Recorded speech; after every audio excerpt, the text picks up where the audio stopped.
আগতে কিমান আছে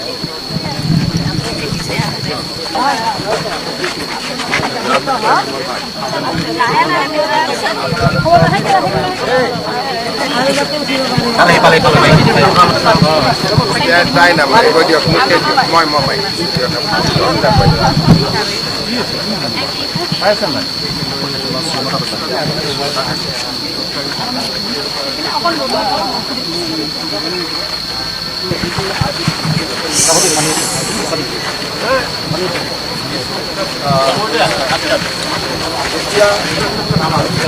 বাকী আছে সেই সম্পৰ্কেও তেওঁলোকে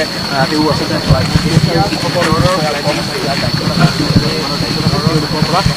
আৰু কি কি হ'ব পাৰে সেই কথাখিনি এটা সংগ্ৰাম তাৰপিছত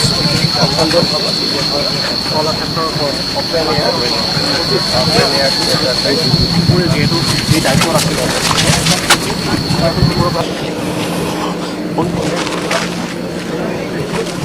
ঠিক আছে ঠিক আছে নিশ্চিতভাৱে এই মুহূৰ্তত দেখিবলৈ পাইছে মুখ্যমন্ত্ৰীয়ে যিদৰে কৈছিল যে জুবিন গাৰ্গক লৈ আমি ৰাজনীতি নকৰোঁ আৰু জুবিন গাৰ্গ নিৰ্বাচনৰ পাছতেহে মই জুবিন ক্ষেত্ৰলৈ যাম আৰু সেই কথা ৰাখিছে আৰু জুবিন গাৰ্গৰ যি সমাধিস্থলীত ইতিমধ্যে মুখ্যমন্ত্ৰী ডক্টৰ হিমন্ত বিশ্ব শৰ্মা উপস্থিত হৈ ইয়াত পৰ্যবেক্ষণ কৰিছে আৰু যি নিৰ্মাণ কাৰ্য সেই নিৰ্মাণ কাৰ্যৰ বুজ লৈছে আৰু কেনেদৰে আচলতে নিৰ্মাণ কাৰ্যসমূহ চলিব লাগিব বা কি হ'ব এই সমগ্ৰ বিষয়সমূহ যি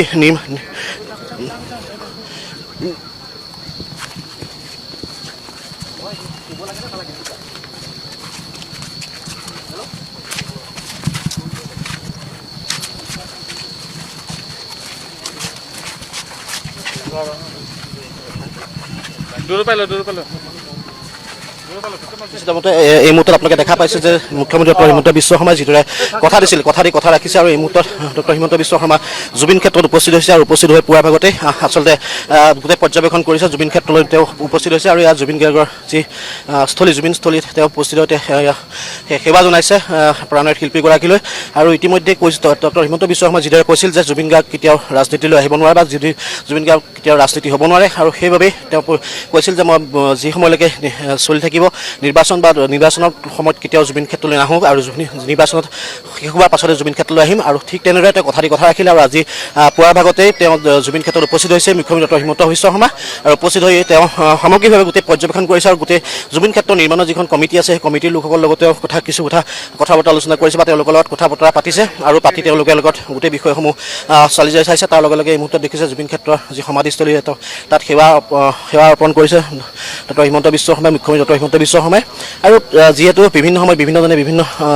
জুবিন গাৰ্গক লৈ বিভিন্ন ধৰণে যি ৰাজনীতি কৰিছিল সেই গোটেই ৰাজনীতিৰ ঊৰ্ধত থাকি আচলতে সমগ্ৰ জুবিন গাৰ্গ যিহেতু অসমৰ সম্পদ বা অসমৰ যি সকলোৰে প্ৰাণৰ শিল্পী গতিকে সেই শিল্পীগৰাকীৰ প্ৰতি যি শ্ৰদ্ধা জনাই তেওঁৰ প্ৰতি মৰম বা তেওঁৰ প্ৰতি শ্ৰদ্ধা জনাই তেওঁ যিদৰে কথা দিছিল যে কেতিয়াও ৰাজনীতি নকৰি কেৱল তেখেতক অসমৰ এটা সম্পদ হিচাপে লৈ তেখেত আগবাঢ়ি যাম সেই ৰূপে তেখেতক আজি উপস্থিত হৈ এনেদৰে কৰিছে আৰু এই মুহূৰ্তত মুখ্যমন্ত্ৰী ডক্টৰ হিমন্ত বিশ্ব শৰ্মাৰ লগত যি গোটেই পীযুষ হাজৰিকাকে আৰম্ভ কৰি ইয়াৰ স্থানীয় বিধায়ক তপন দাসকে আৰম্ভ কৰি সকলো আছে লগে লগে বিশেষকৈ ইয়াৰ যি গোটেই নিৰ্মাণ কাৰ্যৰ লগত যিখন সমিতি জড়িত সেই গোটেই নিৰ্মাণ কাৰ্যৰ লগত জড়িত সমিতিখন ইয়াত উপস্থিত আছে আৰু তেওঁলোকে গোটেই বিষয়টো তেওঁলোকৰ লগত আলোচনা কৰিছে আৰু হয়তো তেখেতে কিছু কথা ক'ব কিছু সময়ৰ পাছতে সংবাদ মাধ্যমত কিছু কথা ক'ব যে এই গোটেই প্ৰক্ৰিয়াটো কেনেদৰে আৰম্ভ হ'ব বা কেনেদৰে নিৰ্মাণ কাৰ্য চলিব এই সকলো বিষয়ে ক'ব গতিকে এই মুহূৰ্তত আমি উপস্থিত আছোঁ আৰু মুখ্যমন্ত্ৰী ডক্টৰ হিমন্ত বিশ্ব শৰ্মাৰ পৰা আমি জানিবলৈ জুবিন গাৰ্গৰ এই সমাধি ক্ষেত্ৰখন স্থান নিৰ্বাচন কৰোঁতেও মই নাই বুলি ইয়াতে 15বাৰতকৈ বেছি আহিছোঁ আৰু এই স্থানখনতে জুবিনৰ শেষকৃত্য বা অন্তিম যাত্ৰা হওক তাৰো ব্যৱস্থা কৰিবৰ কাৰণে আমিয়ে ইয়াত আছিলোঁ কিন্তু পিছত ৰাজনীতিৰ লগত জড়িত মানুহসকলে ইয়াক লৈ ইমান ৰাজনীতি কৰিলে যে এটা সময়ত ইয়াত আহিব বেয়া লগা হৈ গ'ল, কাৰণ ইয়াতে জুবিনতকৈ ৰাজনীতিৰ কথা বেছি আলোচনা হোৱা আৰম্ভ হ'ল। আৰু মই জানিছিলোঁ যে ইলেকশ্যন হোৱাৰ পিছত লাহে লাহে ৰাজনীতি শেষ হ'ব আৰু জুবিনৰ যি আচল যিটো মানুহ বা আচল যিটো চৰিত্ৰ, আচল যিটো সত্তা, আচল যিটো শিল্পী মন, সেইটো নিজে নিজে প্ৰকাশ হ'ব। আৰু আজি মই অনুভৱ কৰোঁ যে লাহে লাহে মানুহে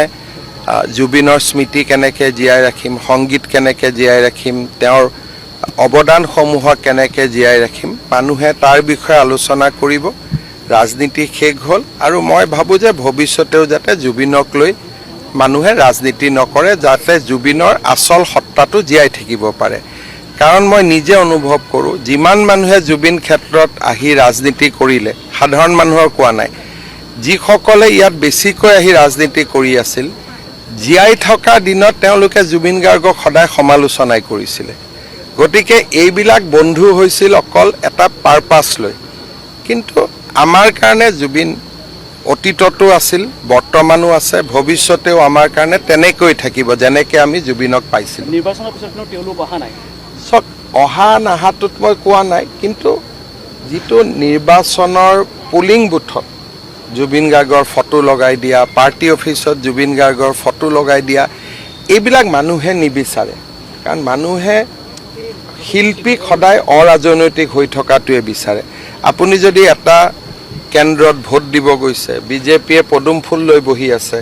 কংগ্ৰেছে হাতৰ ছবিৰ পৰিৱৰ্তে যদি জুবিন গাৰ্গৰ ফটোখন লৈ বহি থাকে, মানুহৰ খং উঠিবনে নাই? আৰু জুবিনক লৈ ৰাজনীতি কৰাৰ কাৰণে মই ভাবোঁ যে অতি কমেও প্ৰত্যেকটো সমষ্টিত আমি 20% ভোট বেছি পাইছোঁ। কাৰণ যিমান জুবিনৰ ফেন আছিলে, সকলোৱে হয়তো নিউট্ৰেল থাকিলে কংগ্ৰেছকো দিলেহেঁতেন, বিজেপিকো দিলেহেঁতেন। কিন্তু যেতিয়া জুবিনৰ ফটোখন লৈ পুলিং বুথত ৰাজনীতি কৰা দেখিলে, মই ভাবোঁ যে শেষ মুহূৰ্তত আমাৰ 20%, 15%, 30% ভোট আমাৰ ফালে যোগ হৈছে। কাৰণ বিজেপিয়ে এটা স্পষ্ট সিদ্ধান্ত লৈছিল যে আমি জুবিনক লৈ ৰাজনীতি নকৰোঁ। আৰু মই ভাবোঁ যে সেই সিদ্ধান্তটো যে আমাৰ একেবাৰে শুদ্ধ সিদ্ধান্ত আছিল, সময়ে প্ৰমাণ কৰিছে। আপোনালোক সকলোৱে জানে যে আমাৰ লোক নিৰ্মাণ বিভাগে ইতিমধ্যে জুবিন ক্ষেত্ৰৰ নিৰ্মাণৰ প্ৰাৰম্ভিক কাম হাতত লৈছে। প্ৰায় 3 কোটি টকা ব্যয়েৰে আমি ইয়াৰে বাউণ্ডৰী ৱাল নিৰ্মাণৰ কাম হাতত লৈছোঁ। আৰু ওপৰৰ পৰা যাতে মাটি খহি আহিব নোৱাৰে, তাৰ কাৰণেও কিছু আমি ব্যৱস্থা হাতত লৈছোঁ। আজি মই এই গোটেই ক্ষেত্ৰখন আমাৰ লোক নিৰ্মাণ বিভাগৰ বিষয়াসকলৰ সৈতে আমাৰ স্থানীয় বিধায়ক তপন দাস আৰু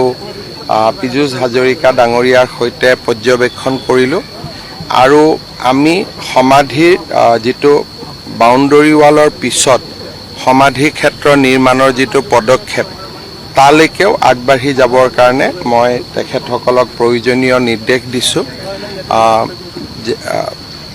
যি ধৰণে আমি আমাৰ এটা ভাল পৰিকল্পনা কৰি ইয়াক যাতে এটা আমি সুন্দৰ সমাধি ক্ষেত্ৰলৈ, জুবিন ক্ষেত্ৰলৈ ৰূপান্তৰ কৰিব পাৰোঁ। আৰু তাৰো ইতিমধ্যে প্লেনিং আৰম্ভ হৈছে। মই ভাবোঁ যে বাউণ্ডৰী ৱালখন হোৱাৰ পিছতে আমি এই কাম হাতত ল'ব পাৰিম। মই পুনৰবাৰ জুবিন গাৰ্গৰ স্মৃতি বা তেখেতৰ প্ৰতি মই বিনম্ৰ শ্ৰদ্ধা জনাইছোঁ। আৰু অসম চৰকাৰে এই সমাধি ক্ষেত্ৰখন নিৰ্মাণৰ বাবে আমাৰ যি সংকল্প, সেই সংকল্প অব্যাহত থাকিব আৰু আমি ইয়াক সুন্দৰ কৰি নিৰ্মাণ কৰিম। 10 বিঘা মাটি দিয়া হৈছে। তাতকৈ মই ভাবোঁ যে ইয়াৰ যিটো পাহাৰত যদি উঠে, গোটেই পৰিৱেশটো বানপানী বা গোটেই পৰিৱেশটো বেয়া হৈ যাব, আৰু পাহাৰ কাটিলে মানুহে বেয়াও পায়। গতিকে পাহাৰখনতে কিবা কৰিব পাৰি নেকি আমি চাম। মন্ত্ৰীসভাৰ সম্প্ৰসাৰণৰ বিষয়ে মই ইতিমধ্যে কৈছোঁ যে জুনৰ প্ৰথম সপ্তাহত হ'ব আৰু লাহেকৈ হ'ব। বিধানসভাৰ পিছত অহাকালি বিধানসভা আছে, আমাৰ অধ্যক্ষ ডাঙৰীয়া নিৰ্বাচিত হ'ব। আৰু এই বিধানসভাতে আমি ইউনিফৰ্ম চিভিল কোডৰ যিটো বিল, সেই বিলখন আমি আনিম বা আমি পাছ কৰোৱাম। যিটো আমাৰ বহুত দিন আগতে কমিটমেণ্ট আছিল যে মই মুখ্যমন্ত্ৰী হৈ উভতি আহিলে প্ৰথম অধিৱেশনতে UCC পাছ কৰাম, সেই দিশত আমি গতি কৰিছোঁ। ধন্যবাদ ভিডিঅ'টো সম্পূৰ্ণকৈ চোৱাৰ বাবে আৰু এনেকুৱা ধৰণৰ ভিডিঅ' নিতৌ পাই থাকিবলৈ চেনেলটো ছাবস্ক্ৰাইব কৰি ভিডিঅ'টোত এটা লাইক কৰি দিব লগতে এটা হাইপো কৰিব আজিলৈ ইমানেই পুনৰ লগ পাম অন্য এটা ভিডিঅ'ত ধন্যবাদ